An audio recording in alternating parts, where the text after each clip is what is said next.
My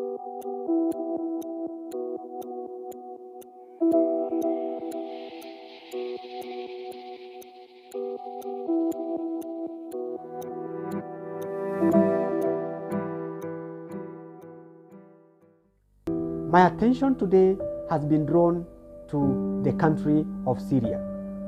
Syria is a country that has witnessed war for a long period of time. The people of Syria are refugees in other people's country. Why? Because of Bashar al-Assad, the president of Syria. Since the year 2000, his regime has been actually marked by authoritarianism and dictatorship.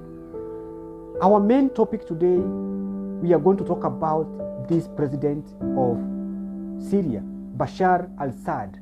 Before we start, guys, take your 2 or 3 seconds, hit subscribe button, put on notification bell, and without further ado, let us get started.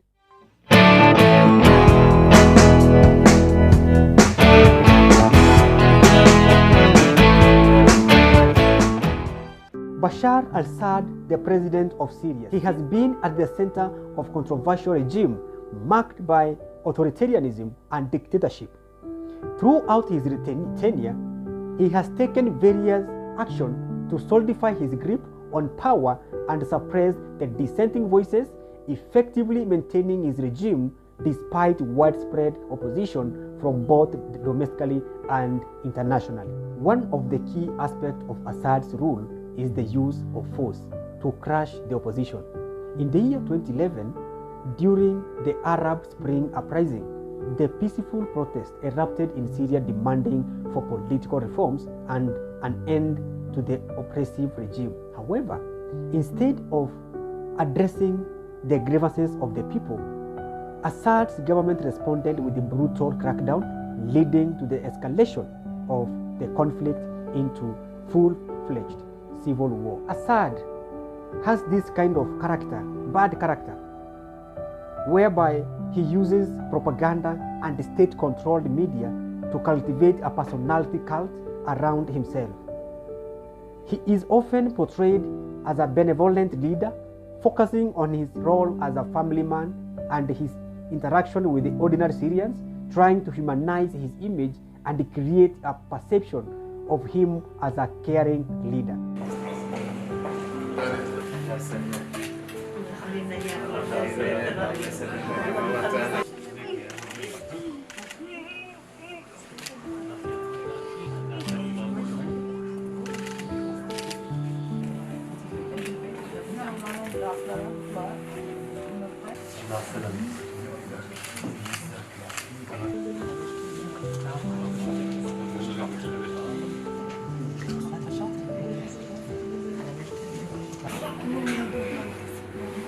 The president of Syria again has made sure that to solidify his dictatorship, he has implemented a system of patronage where loyalty to him and his inner circle is rewarded with the privileges and access to the resources.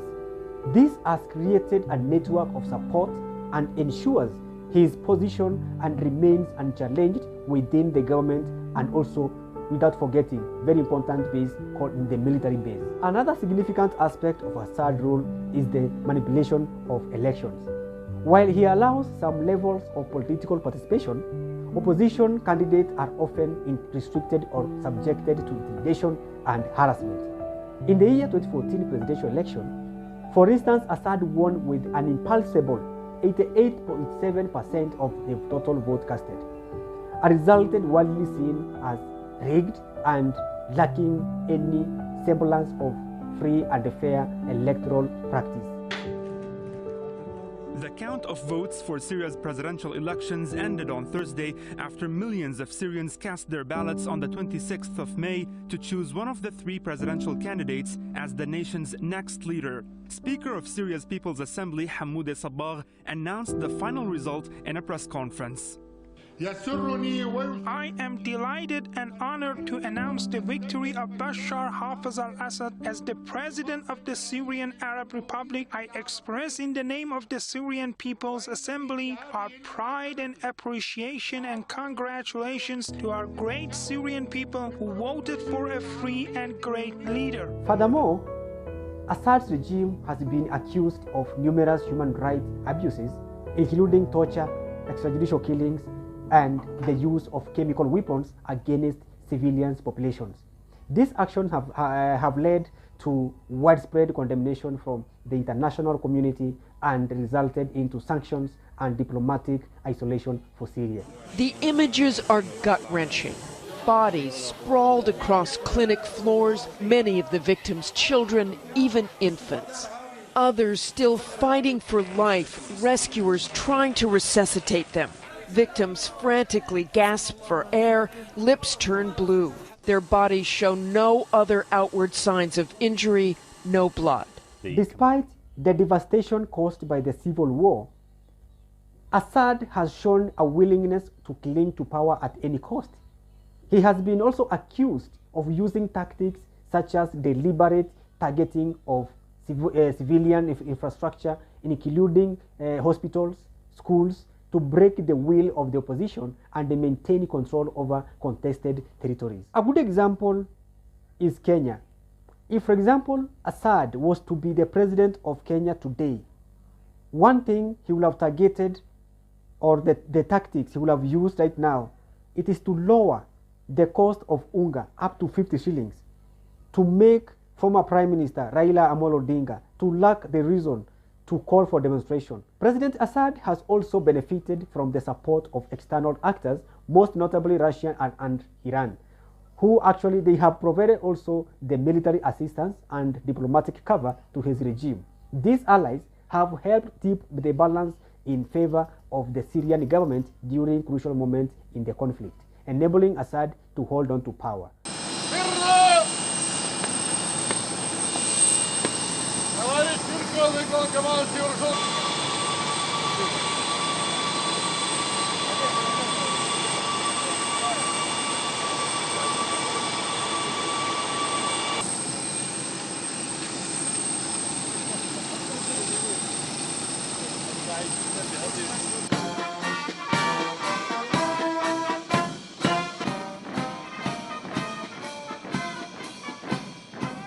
In addition to external support, guys, President Assad of Syria has successfully or skillfully exploited division among opposition groups to his advantage. He has strategically offered conditional amnesties and concessions to some rebel factions, creating fragmentation within the opposition and weakening the ability to challenge his rule cohesively. Guys, internally, President of Syria Assad has implemented a system of pervasive surveillance and control with a vast network of intelligence agencies monitoring, suppressing any dissent or opposition. This has created an atmosphere of fear and self-censorship, effectively stifling any potential challenges to his authority from within the country. In conclusion, guys, to summarize for you to understand, Bashar al-Assad's rule in Syria exemplifies a classic dictatorship characterized by ruthless suppression of opposition, the cultivation of personality cult, the manipulation of election, and the use of violence and propaganda to maintain power. Despite widespread international criticism and a devastating civil war, Assad, the president of Syria, has managed to hold on to power through the support of external allies and internal repression and skillful manipulation of opposition functions.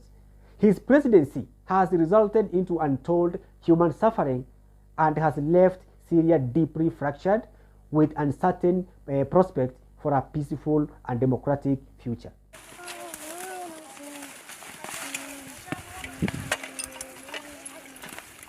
Sifting through the rubbish for scraps, trying to piece together some sort of life. They fled Aleppo province to escape the war, but it followed them to Idlib. Now this is their sanctuary, their best bet, surviving on what little they can scavenge, from the pitiful waste of a country decimated by 8 years of war.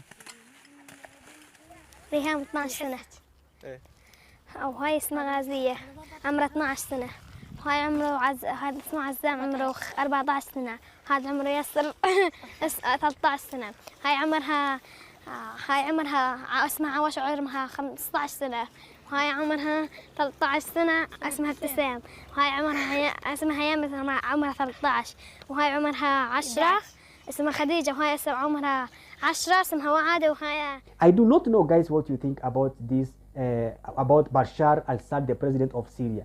If you have any opinion, kindly drop it into into the comment section, and I promise you we shall discuss later on. For those of you who have not subscribed, kindly take your 2 or 3 seconds. Hit subscribe button, put on notification bell, and YouTube will automatically update you when we release another video. Kindly, guys, I started this channel few months ago, just 2 months ago, and my aim is to pass valuable information to all my subscribers. Actually, it takes me a lot of time to research. If you find it actually helpful, kindly subscribe. This information I did it actually. I took a lot of my time. I did a research. I came up with this information, and I said, let me share with you.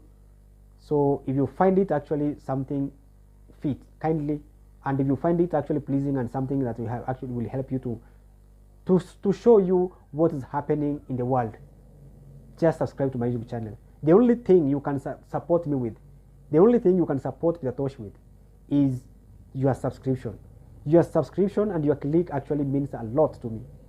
So thank you so much, guys. Thank you for taking your time to watch my video, and mine is just to thank you, and I'll continue to give you information, and bye for now until next video.